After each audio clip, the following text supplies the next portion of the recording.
صبح بخیر ناظرین، میں خدا کا خادم پاسٹر آصف احمد صادق آج کی خوبصورت صبح خدا کے زندہ کلام میں سے پر امید پیغام لے کر آپ کی خدمت میں حاضر ہوں اور خدا کا شکر ادا کرتا ہوں اسے ایک اور نئی خوبصورت صبح کے لیے۔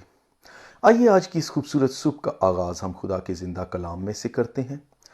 گلتیوں کے نام پولس رسول کا خط، اس کا 6 باب اور اس کی 2 آیت میں لکھا ہے، تم ایک دوسرے کا بوجھ اٹھاؤ اور یوں مسیح کی شریعت کو پورا کرو۔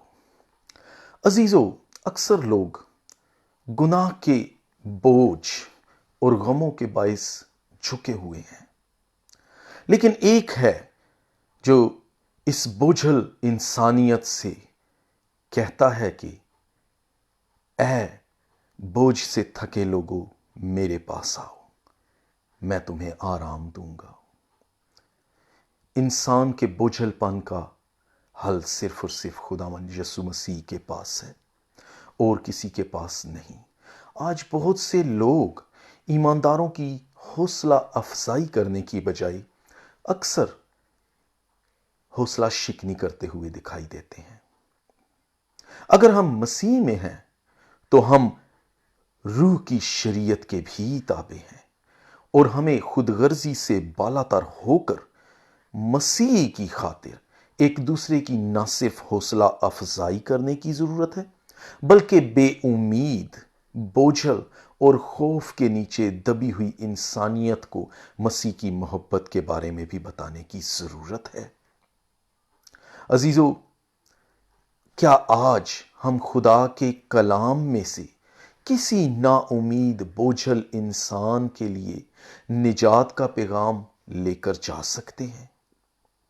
خدا کا کلام ہمیں بھلائی اور اچھے کام کے لیے وقت کی اہمیت کے بارے میں یوں سمجھاتا ہے کہ وقت کو غنیمت جانو، جبکہ شیطان اس کے برعکس بہت سے لوگوں کو ہر وقت یہ احساس دلانے کی کوشش کرتا رہتا ہے کہ ابھی بہت سا وقت باقی ہے۔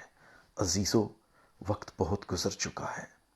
آئیے ہم خدا کے کلام کا سہارا لے کر بوجھل انسانیت کو غموں، دکھوں اور گناہ کے بوجھ سے آزاد کرنے کی کوشش کریں۔ مسیحی محبت نہ دکھائی دینے والی وہ قوت ہے جو ضرورت کے وقت ہر طرح کی مدد کے لیے تیار رہے، کیونکہ صلیب کا پیغام ہلاک ہونے والوں کے نزدیک تو بے وقوفی، لیکن ہم نجات پانے والوں کے لیے خدا کی قدرت ہے۔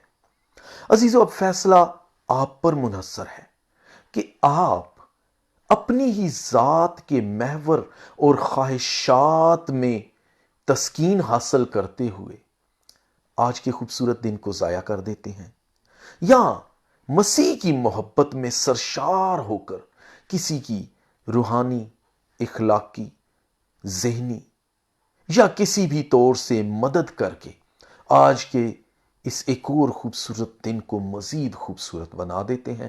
فیصلہ آپ کا ہے۔